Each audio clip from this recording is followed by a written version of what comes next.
Scientific materialism is a strange philosophy for everyone to be attached to. Why should it be the preferred philosophy? Of all the philosophies, it's the one that allows the least hope relative to any matter whatsoever. That's what Adidas said, and I agree with him. Materialism, or more accurately, scientific materialism, is a deadly poison disguised as a philosophy. Don't get me wrong, it's not that I'm against science, it's just that I'm against the smug certainty that all that exists is matter, and the thudding, unconscious drumbeat of despair that comes with that mentality. Scientific materialism, taken to its logical conclusion, ends in nihilism, where nothing matters, life is random, life is pointless, you have no soul, no life after death, and no loving creator. Millions of our young men are living in this reality, in depression and in a desperate struggle for meaning. I lived through that reality as a young man myself, and it wasn't pretty. It was downright devastating. It's especially difficult when you also aren't succeeding on a worldly level, when you don't have the health, wealth, relationships, and lifestyle that you want, and you believe human life has no meaning. It seems every week we witness another angry young man shooting up a school or running over a group of people in his car in a desperate act of revenge against a world he believes has wronged him. The media then writes off these acts of aggressions as senseless and looks to point the blame at parents, counselors, and guns. But the truth is, these tragic acts are the result of men living without positive relationships, positive thinking, and even more than that, these are men who are living without a worldly mission and without a sense of spiritual purpose. The end result is tragedy both for the young man and for his victims. The reality is, millions of our young men are living without a purpose and are unconscious slaves to the scientific materialism they've been taught in school. Or more accurately, the godless, supposedly objective philosophy they've been indoctrinated into for 40 hours a week over the course of 20 years. That's not to say that science, reason, and logic that you learn in school isn't useful. It is. And that's not to say that our school system and culture is responsible and is to blame for the actions of these young men, because every man is responsible for his own actions. But it is to say that you've been indoctrinated into a philosophy since kindergarten where the message that's been shoved down your throat is that matter is all that exists. And that philosophy, when taken to its logical conclusion, ends in nihilism, where we're nothing more than evolved apes living on an orb spinning through an unfriendly universe with no purpose and no afterlife. And this philosophy is smugly taught as an objective truth.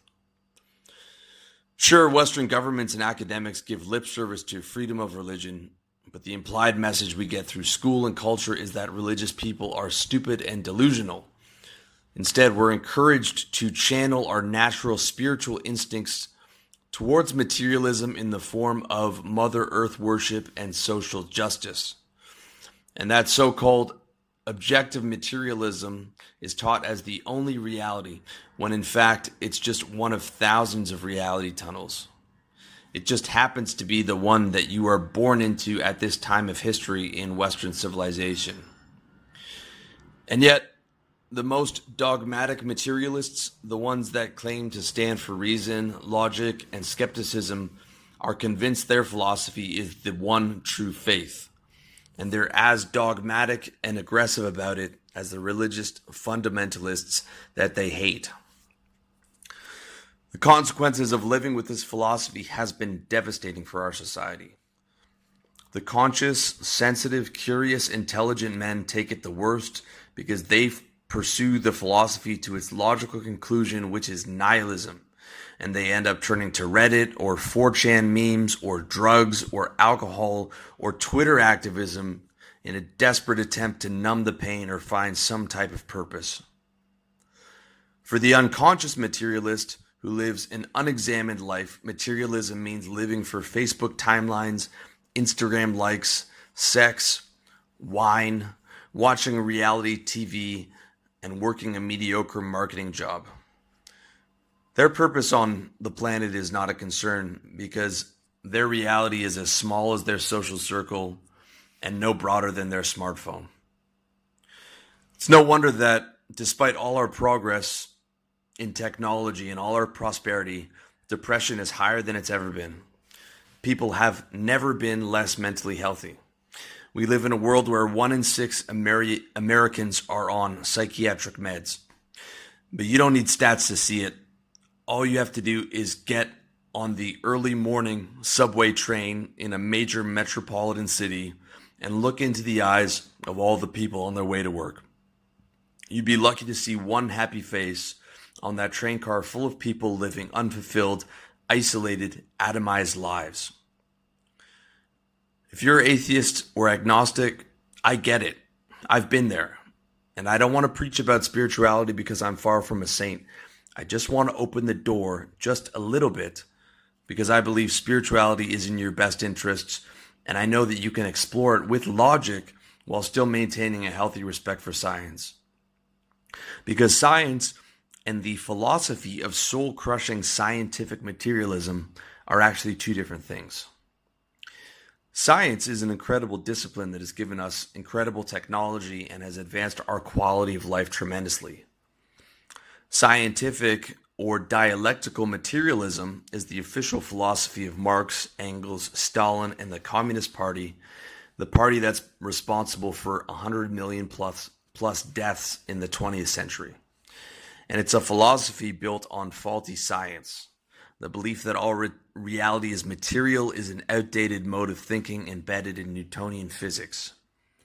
While Newtonian physics is a great way to understand the world on a basic level, the latest science has moved well beyond Newton's conclusions. The scientific materialism, reason, and logic you learnt in school is a product of Enlightenment-era thinkers. It's hundreds of years old. Newtonian science and the Prussian school system of the 1800s is what you grew up with and what you were indoctrinated with. Some of it is useful, but the philosophy as a whole is archaic. Here's what you've been taught either directly in science class or indirectly through the culture at large. Number 1, everything is essentially mechanical. Number 2, all matter is unconscious. Number 3, nature is purposeless and evolution has no goal or direction. Number 4, minds are inside heads and are nothing but the activities of brains. And number 5, memories are stored as material traces in brains and are wiped out at death.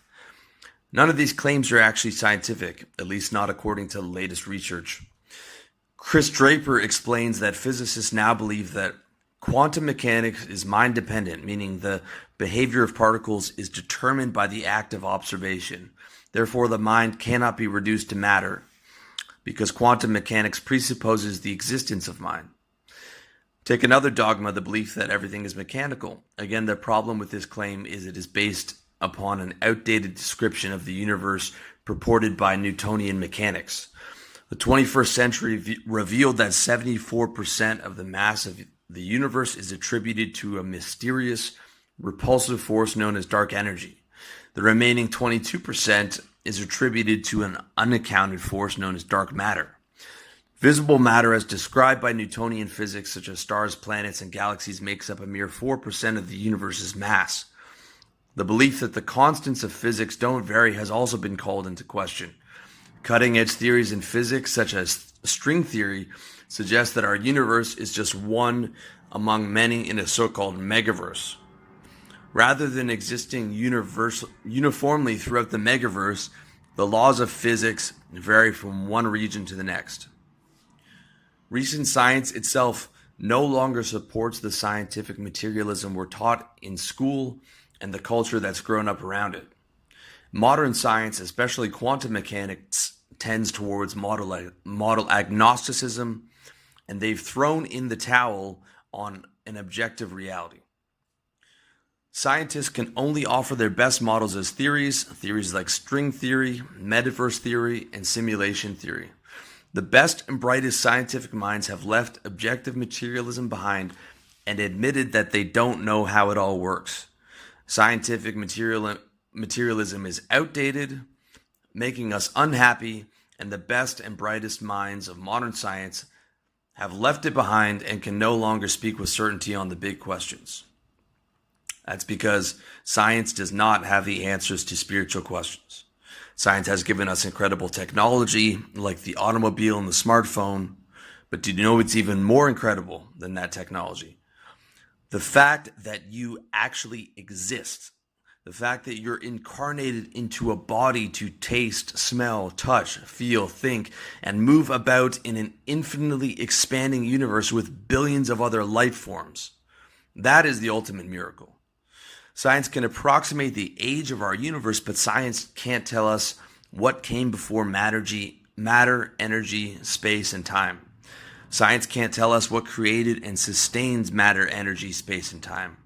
Science can't tell us why we incarnated into these bodies and what our purpose is while we're here. And science can't tell us what happens after we die. Science does not have answers to what created the world, what sustains it, and why we and all the billions of other life forms are here.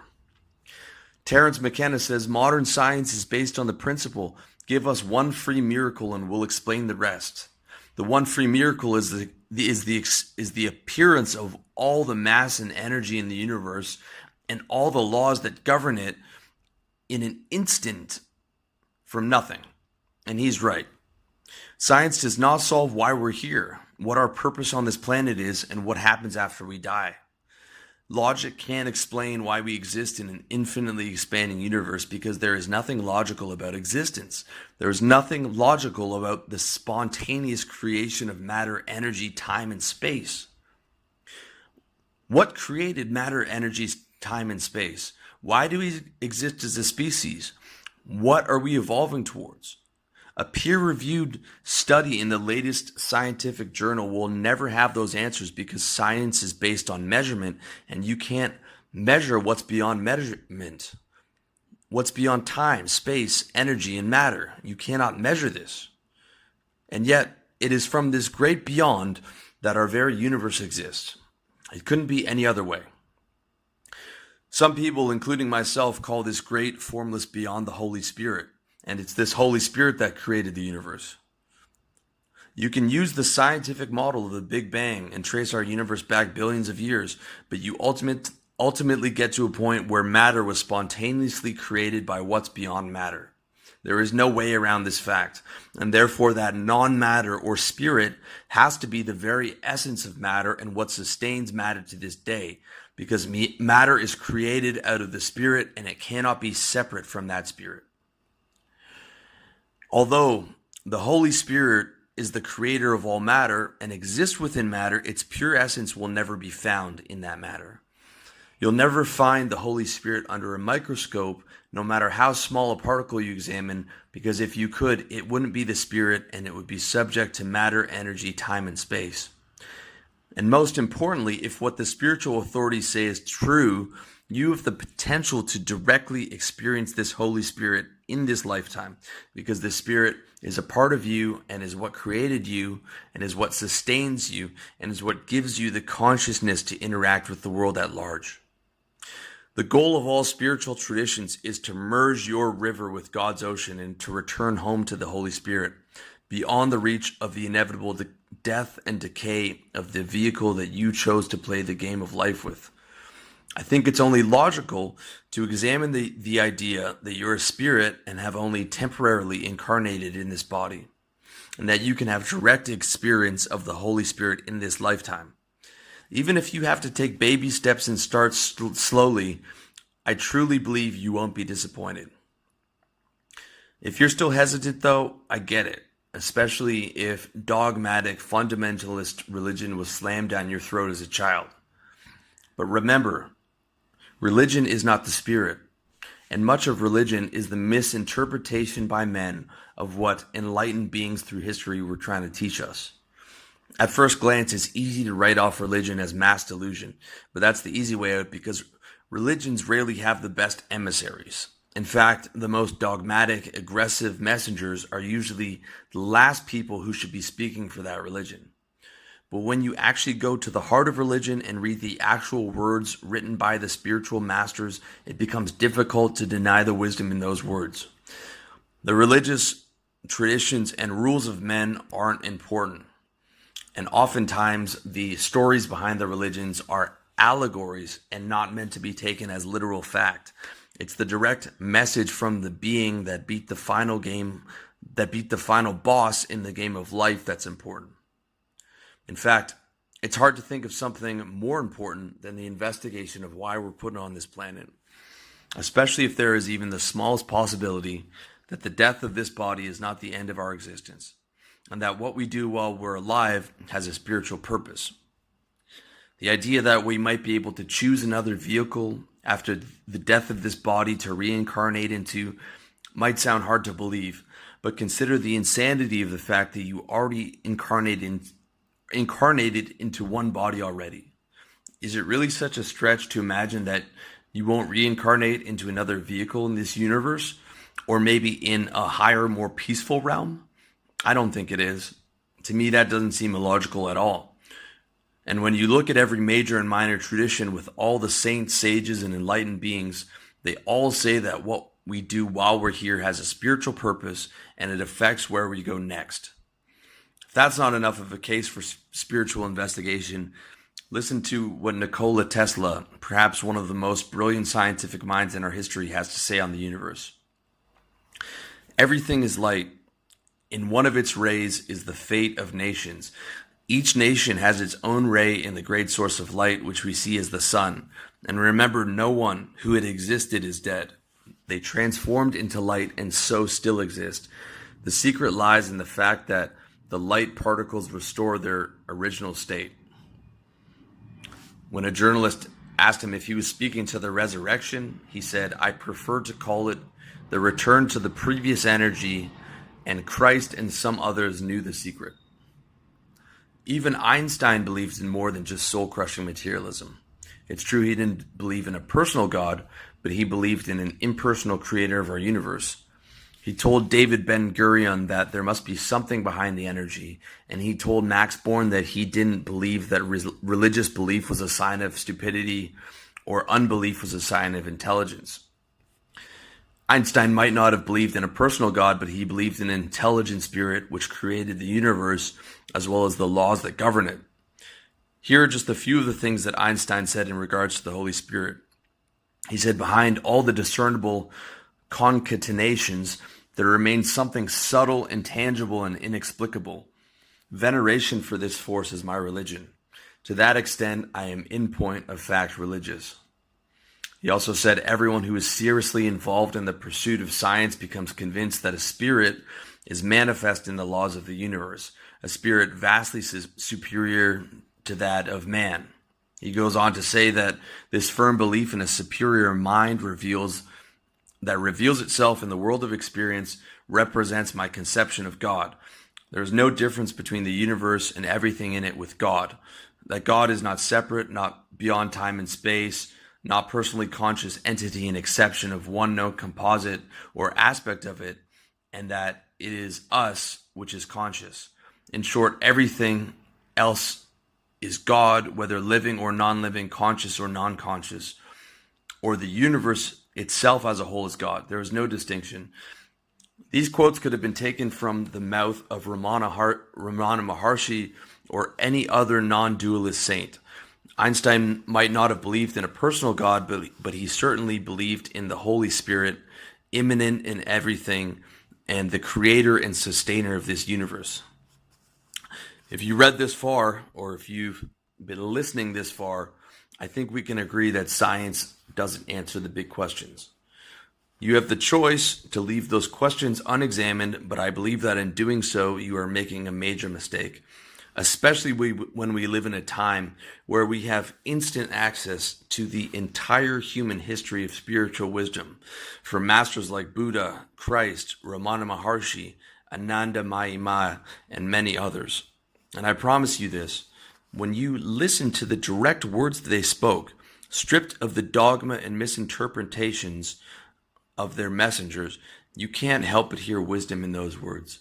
And more importantly, you can use those words to aim for a direct experience of that Holy Spirit while you're still in this life cycle.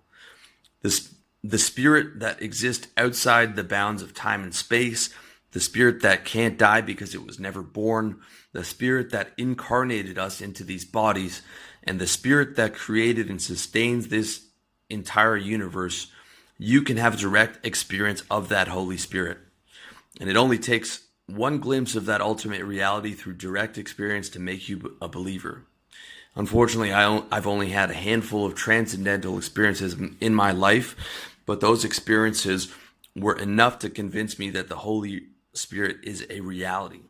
And with each day that passes, I get little glimpses into that reality. I can see that this body of mine is just the vehicle, but what I really am is what the thoughts, feelings, and sensations come to.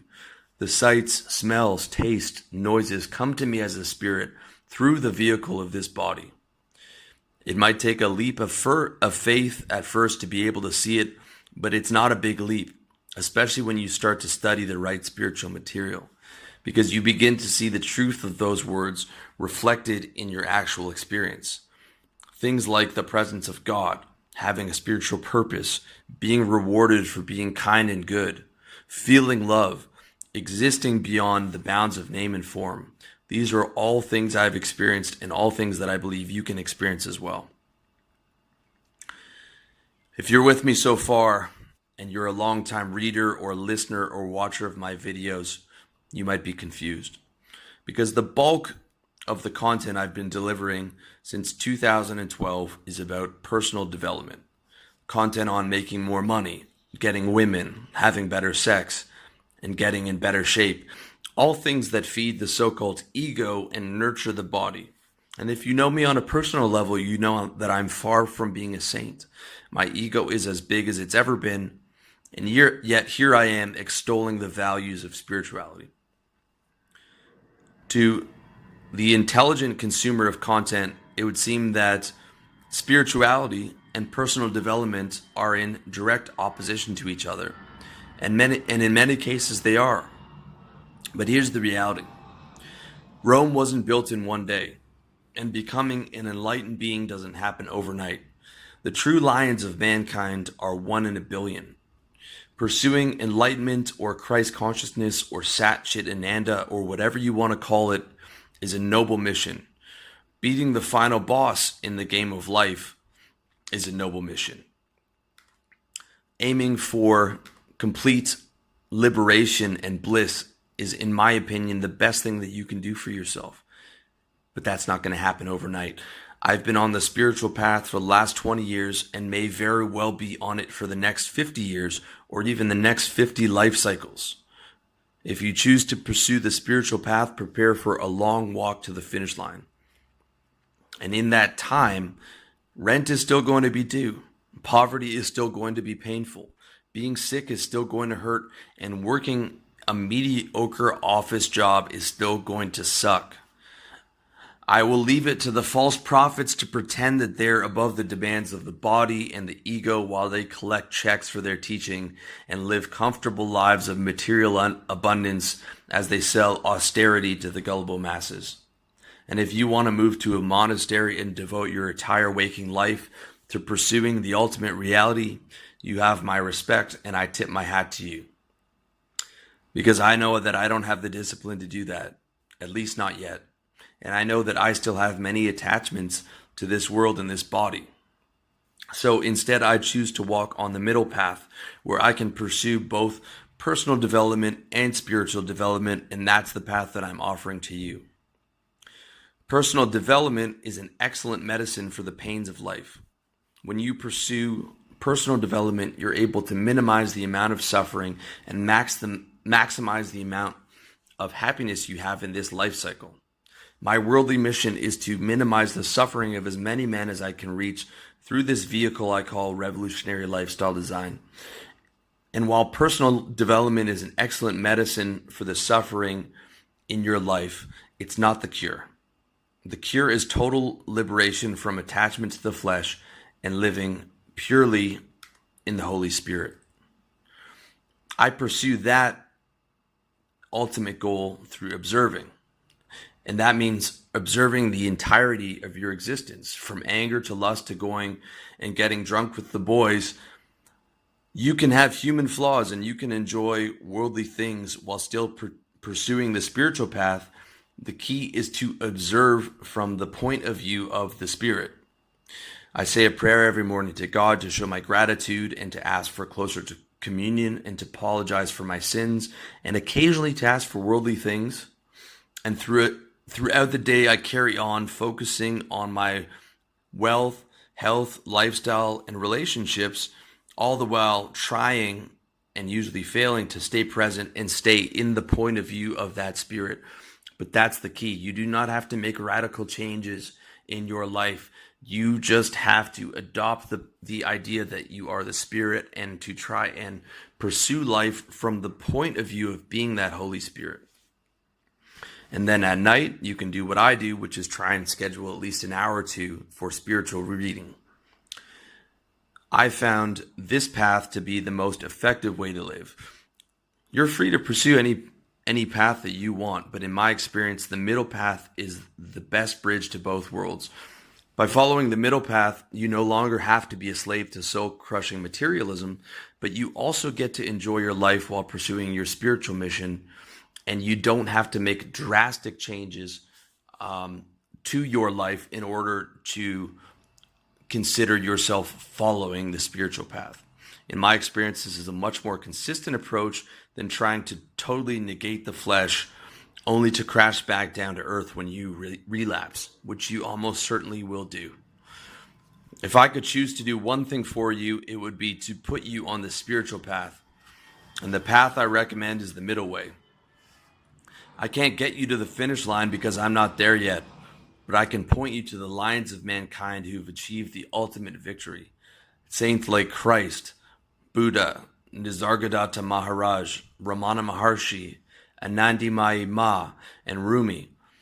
Some followed the path of insight, others followed the path of love. I try to follow both paths, but insight comes much easier to me than love. If you want to truly understand what you are, I recommend reading I Am That by Nisargadatta Maharaj, because you are that which is beyond name, form, time, and space, that which can never be born and therefore never die, that which is your true nature, that Holy Spirit.